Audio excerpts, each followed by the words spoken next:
好，回到節目這一段，我們來看針對中東局勢最新的發展是伊朗的首席談判代表，那也是呢最近才又重新當選了這個伊朗的國會議長卡利巴夫。他在社群平台的最新聲明是呢，我們不相信任何保證或口頭承諾，而唯一的準則就是行動。在對方採取行動之前，我們不會有所動作。那外界也戲稱是不是卡利巴夫有讀過《孫子兵法》？因為在《孫子兵法》的虛實篇裡面有一句話叫"勢行動敵"，引誘對方先採取行動。那透過觀察對手的虛實強弱，讓自己能夠掌握戰場的主優勢。好 ，Axios 呢這個新聞網站他率先報道之後呢，多家媒體也跟進報道，表示美伊談判代表呢已經針對一份60天的合作備忘錄，那達成了協議。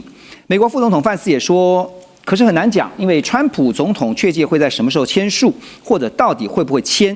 現在還有幾個措辭問題必須要反覆商討，但是已經取得了很大的進展。而美國財長 Bessent 呢，則是重申，美方談判團隊來回談判，一切最後還是由川普定奪啊。川普也表達了3項要求，第一個就是伊朗必須交出濃縮鈾，他還提出了4種處理方式。另外就是呢，不能擁有核武，還有開放荷姆茲海峽。川普呢，並不會接受更糟糕的協議。但是現在看到伊朗，感覺好像底氣十足哈。大家也在想說，這個底氣何來？他是掌握了什麼樣的談判籌碼呢？對照最近川普也說，反正他不在意這個期中選舉啦。但是這是他說的嘛？那真的是不在意嗎？這樣拖下去、熬下去，對伊朗來講，您覺得是好還是不好呢？當然對伊朗比較好，因為川普只是說現在還不在意期中選舉，因為時間還久。現在不在意，那麼下個月他就會更在意一點，再下個月就更在意一點。是，這個是說法上的不同啊，這個沒有辦法，他沒有辦法逃避這個他選舉的這個問題了。那伊朗其實已經看穿了，我們不要說伊朗看穿，我們在那邊談了幾個月啊，我們不有看穿川普就是不想打嘛，對不對？要不然國際油價幹嘛跌？國際油價也看穿川普不想打，對，你打也是怎麼講，像抓癢一樣抓2下，你地面部隊不進去，你的所有的大規模的這種遠程的這種打擊武器你不敢用，第一個太貴了，川普捨不得，對，那你這個就是現在的主軸就是談啊。對，所以談現在就是說，每次在談的中間，就雙方互放狠話，那些狠話是為了談判桌上求效果，而不是在戰場上求效果的，所以呢，本質是不一樣的。那現在就是說，事實上的話，這個談判裡面，我認為新增加一個變數哈，這是美方有人透露出來的，就是說對於這個現在在黎巴嫩的真主黨問題，那這個伊朗方面提出一個條件，就是說，現在的停火必須要包括這個黎巴嫩南部，要停就把那邊一起停。所以你看，最近還沒有談出來，以色列瘋了一樣猛打，對，造成既成事實啊。所以現在就是說，基本上就是差不多已經到最後階段了。不過重要問題都沒解決，因為問題就變成說，現在簽了以後，那就30天之內要把荷姆茲海峽完全開放。那還有30天，這中間還有變數。第二個就是說，新停火60天裡面延長停火60天裡面雙方繼續有關這些核濃縮鈾等核材料的問題繼續討論，繼續談判。所以基本上是先停火，然後沒有解決的問題然後呢繼續談。那可是這種停火，說實話，川普1個禮拜前突然又攻擊了這個海峽那個伊朗的2個軍事目標，對不對？打完以後他說停火協議還繼續生效，強調是出於自衛嘛，出於自衛反擊。對，然後呢說停火並沒有失效還停，因為他在打的時候呢，回頭一直看那個油價有沒有漲起來。另外一方面也有人很多人越來越相信川普每一次在這個一手硬一手軟之間其實川友們都已經在股票市场已經要布局完成。不是因為最近這個戰爭引發那個通膨，不是也看到美債5%的這個馬其頓防線破防了？對，這個就是川普的壓力了。而且好死不死，日本的日元跌得很厲害，所以日元在那個守1:160日元的這個關卡的時候，外界報道動用了將近500億美金啊。對，500億美金才守住日元。那守住了1:160的那個關口，最近又到1:159啊。那日幣勢必要跟美國人請個假，說對不起，我現在只好賣一天美債了。所以川普現在關注的恐怕更多的是對於經濟的衝擊，哈，特別是剛剛提到美債5%的那個馬其頓防線破防，這個會影響到接下來如果通膨惡化的話，你真的期中選舉不要說是不擔心了，你連選可能都會不是很樂觀。啊，那現在對於這個阿曼跟伊朗說傳出有合作啊，川普他也警告說，在荷姆茲海峽收通行費這件事情呢，如果阿曼這樣做的話，就會受到美軍的轟炸。不過阿曼駐美大使立刻向美方強調說，他們並沒有意願在荷姆茲海峽收通行費。伊朗則是借機呢，透過這個機會哈，表達對阿曼的支持啦。那《紐約時報》也指出說，美伊現在雙方沒有辦法簽下備忘錄的有一大症結就是荷姆茲海峽。我們剛才也提到了，根據美方的理解是呢。備忘錄簽署之後，海峽要立刻重新開放。那美國的封鎖呢，雖然會仍然保留，可是會看恢復航運的程度，然後分階段的減少封鎖。可是伊朗這邊的認知啊，卻是同意讓海上交通恢復到戰前的程度，維持30天。就剛剛大使提到的，那這30天內呢，美國要解除封鎖啊，你要徹底解除。好，所以各方的就是雙方認知不同，可是怎麼樣取得一個妥協的平衡點呢？我認為這個平衡點不太容易妥協，很難。這個妥協或許也只是一時的，隨着客觀條件的改變，我認為這種妥協的條件還有相關的內容，它是滾動式的一個變化。對，但我認為其實美國打這次這個伊朗，它其實大家原先就已經充分了解，荷姆茲海峽本來就是伊朗控制，沿使波斯灣的包括各種能源、天然氣。伊朗就是水龍頭啊，這樣的一個地緣的這個角色，其實之前美國自己也清楚得很，但是他還是貿然去淌這個渾水，也因此創造出伊朗針對荷姆茲海峽這樣的議題，變成伊朗手中一個巨大的籌碼。我認為這個美伊之間這種分歧，我認為除了荷姆茲海峽開放與否，或者開放到什麼程度，或者開放多久，我認為這都是戰術層面的問題。最核心就雙方在包括核武器，濃縮鈾怎麼處理，還有彈道飛彈，還有這個伊朗，這個美國對於伊朗各種制裁能不能解除？能不能這個讓他海外資金凍結等等？我認為這些才是更核心的問題。是針對這個荷姆茲海峽通不通航，我認為都是戰術性，作為一時緩和，作為籌碼戰術運用，可以說是煙霧彈。真正核心是底層那些問題，你如果沒有解決，荷姆茲海峽隨時會被拿在這個台面上繼續跟你討價還價。除了荷姆茲海峽，川普最近還對古巴放話，他就是持續放話。Politico 報道說呢，五角大廈已經花費了好幾個月部署對古巴發動軍事攻擊所需要的部隊跟武器。那現在只差川普最後點頭，那隨時呢就可以採取軍事行動。畫面上我們看到美軍包括尼米茲號航母打擊群呢，在5月份也進入了加勒比海。那同行的還有多艘飛彈驅逐艦跟巡洋艦。另外呢是大型2棲作戰艦基爾沙吉號跟它的護航艦呢，也都在維吉尼亞州的外海，目前在待命中，準備新的部署任務。好，有一個問題就是說，為什麼這個時候對古巴非下手不可？因為之前委內瑞拉才把這個馬杜拉的政權給拉下來。張老師覺得這個時候為什麼非處理古巴不可呢？那其實因為這個美國跟古巴之間其實也不是現在才有的問題。那其實這邊他所說的這個理由，包括第一個是國家安全。那國家安全原因是因為古巴其實是比較跟所謂的這個它的敵對勢力跟中國、俄羅斯相對都是比較友好的。那而且古巴地緣上來講，跟美國不到100英里這樣子的一個距離，所以有一點是，美國當然會有擔心說，他是不是幫他的敵對國家來做這樣子，針對美國來做監控來做這樣子的一個，所以美國一直對古巴這邊來講，一直想要來做這樣子的一個處理。那再來講，包括說像現在的這個整個區域性的這樣子的一個不穩定的情況，所以這讓美國在這個時候都不得不來做這樣子的一個處理。那像今年初的時候，其實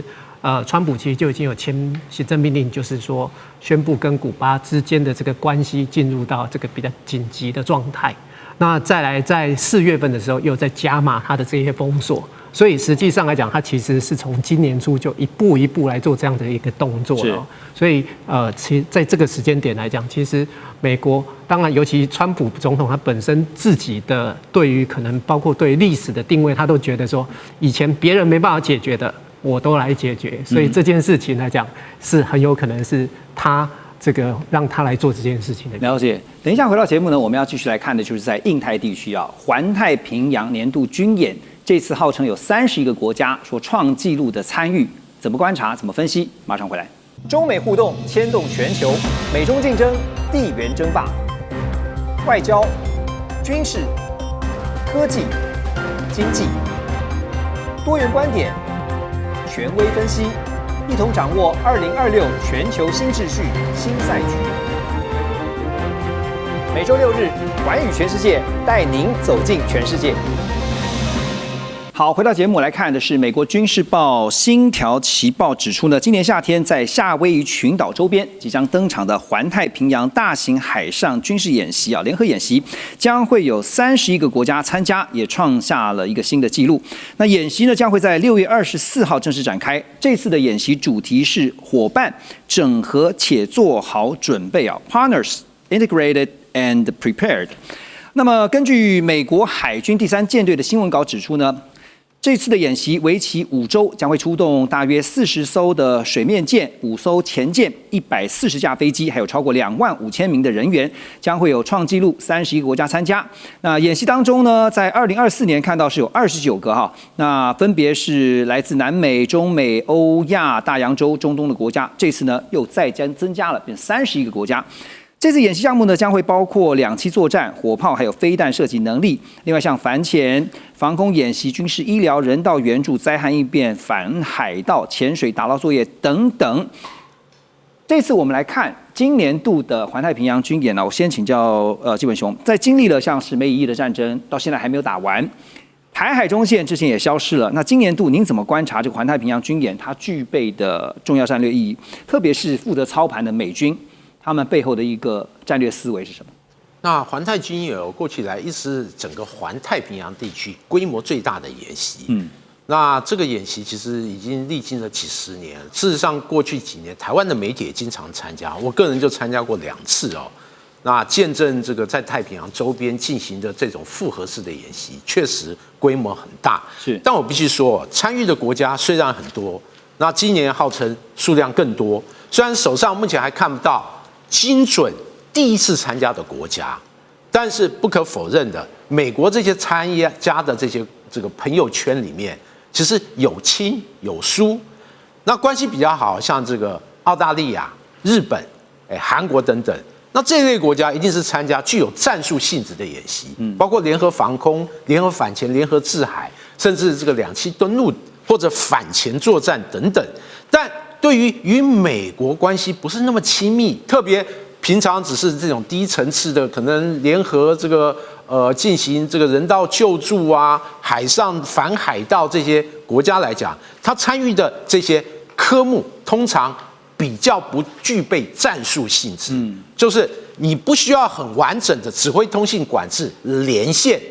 你就參加這一類演習。因此，過去中國大陸其實有派艦參加，俄羅斯也是啊，但他們參加都是參加這種低層次的演習。也因此，我認為你說要軍事威懾對手，那環太平洋我認為越來越看不到這樣的性質。高層次還是那幾個國家核心為主，反而是那種大拜拜哇，展示一個美國朋友圈這個哇陣容強大。像這個我的這個。什麼團隊越來越大？對，就是武林盟主這樣的地位。你看，我一號召，大家都來共襄盛舉。但事實上，戰術層面或者軍事威懾對手，還不如美日、美韓或美日韓個別國家這種戰術性的演習，反而對於對手它的威懾性更大。但總體來講，我認為這次的演習其實當然規模那麼大，但是由於這個美伊戰爭還沒結束。美國的很多弱點，事實上今年其實暴露得更為清晰。因此，這次演習雖然還看不到一個完整科目的展現，但對於美國來講，各種精準飛彈庫存消耗大半，那沒辦法對於伊朗進一步的打擊。其實他目前的軍事窘況，其實是暴露無遺的。就這次在參與環太軍演的30個國家當中，還看到有荷蘭哈。那說到荷蘭呢，中國大陸國家的這個國防部發言人呢，蔣斌啊，他昨天就針對最近幾天荷蘭海軍。有一艘叫做德魯伊特號護衛了一架艦載直升機非法侵入了這個中國西沙群島的領空，也強調說這是嚴重侵犯中國主權，損害中國的安全利益。他特別提到，中方軍隊也組織了海空兵力，採取有效的措施驅離了這個荷蘭軍艦，並且呢向荷方提出嚴正交涉。另外，《環球時報》也報道說，南部軍區呢，出動了多艘的這個護衛艦近距離的驅離了荷蘭軍艦。解放軍的戰機也掛載了 PL-10空對空的飛彈，參與了這整場的驅離行動。一切的起因，當然就是荷蘭的海軍的軍艦這個艦載機直升機呢，飛到了由解放軍實質控制權的西沙群島領空。那荷蘭皇家海軍呢，則是公布他們說，其實他們是正在執行太平洋射手任務。在22號抵達菲律賓訪問3天之後呢，就會去參加剛剛提到的環太平洋軍演。在環太軍演的前夕，這個荷蘭戰艦呢，刻意就是進到了這樣的一個範圍當中，跟解放軍你說是打招呼，那你怎麼解讀他這樣的意圖呢？我認為他是挾北約而侵西沙。它是執行北約的一個他們一個共同的計劃，所以你看北約事實上過去一段時間，北約的歐洲的會員成員國裡面，包括還有加拿大，還有這些都不斷的進入到南海，還有台海，所以這是一系列的作為裡面。那荷蘭會有這個膽，就因為他是北約成員，他覺得你要動我的話，你就跟北約為敵，對，所以他雖然是小國，可是他這次派的這艘軍艦6000噸，是他的王牌軍艦。雖然蠻老的，可是上面的裝備還不錯。還有這個戰斧巡弋飛彈，聽說好。那不過就是說，這個西沙群島，事實上它的水域相當的大，有50萬平方公里啊。它有7座主要島嶼，那麼整個島嶼數一共40座。所以就是說，它在進入哪一個水域，現在沒有講得很清楚。可是核心部分是在永興島，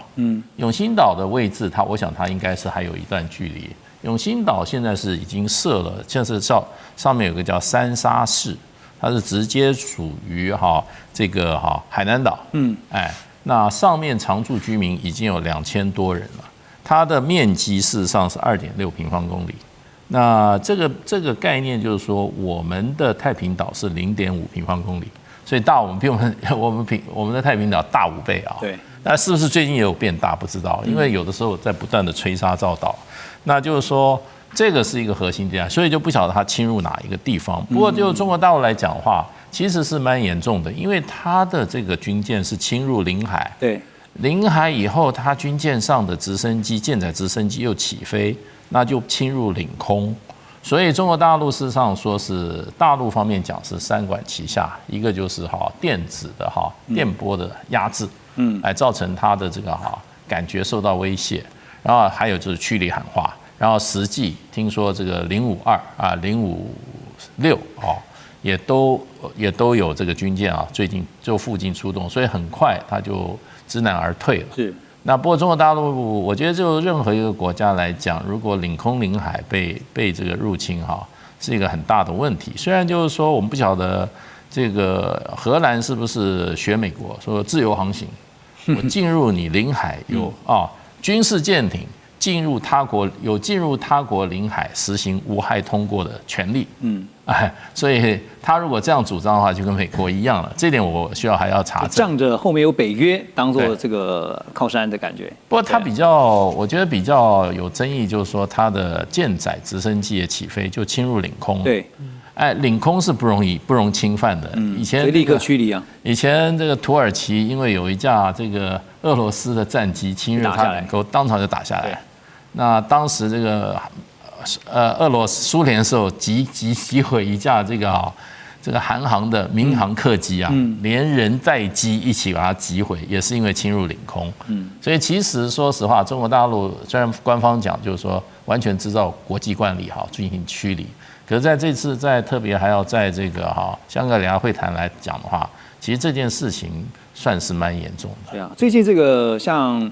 您剛剛提到的時候，我就想到像日本、菲律賓兩國哈，最近也是一直往這個準同盟的一個關係去發展哈，但擺明就是劍指中國大陸哈。當然，大家也在看的說，他到底是真的有實力呢這樣做，還是說圖具一個形式哈？會不會兩岸還沒打呢？這個中日就掀起衝突，這是大家在討論的一個議題。那提到在台灣這邊呢，雖然先前我們知道已經拍板了7800億的軍購預算，但是美方呢日前也宣布啊，基於對伊朗發動了他們的史詩怒我行動，彈藥必須要優先供應，影響到了後續這個對台的軍售。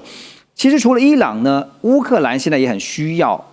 美軍的彈藥供應啊，因為烏克蘭的空軍發言人就說，目前他們最大的問題就是烏克蘭防空系統可用的攔截飛彈數量有限啊。美國制的愛國者飛彈防禦系統呢，仍然是唯一能夠有效攔截俄羅斯彈道飛彈的武器，可是就是武器不夠啊，因為彈藥庫存都打光了，快要打光了哈。所以張老師認為，這個台灣這邊國防軍購通過，但是武器遲遲不來，我們難道就只能靠常常在嘴巴上面講的細盾嗎？好，那其實細盾這個名詞其實先前已經有提出來。那憑良心講，台灣在這個半導體上的這個領域上來講，我們非常的關鍵，非常的重要。那我從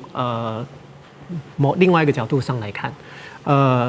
因為我們在半導體，我們這邊算全世界做得最好，所以半導體的熱潮，那我聽說現在是連我們的友邦國家，其實也都想要來台灣來學半導體。是哦，那所以其實這某一個程度看得出來，我們非常的關鍵。那另外一個部分來講是整個半導體的供應，那當然其實除了我們這邊所講到的國防這件事情來講，因為國防武器相關的這個裡面，我需要最先進的晶片。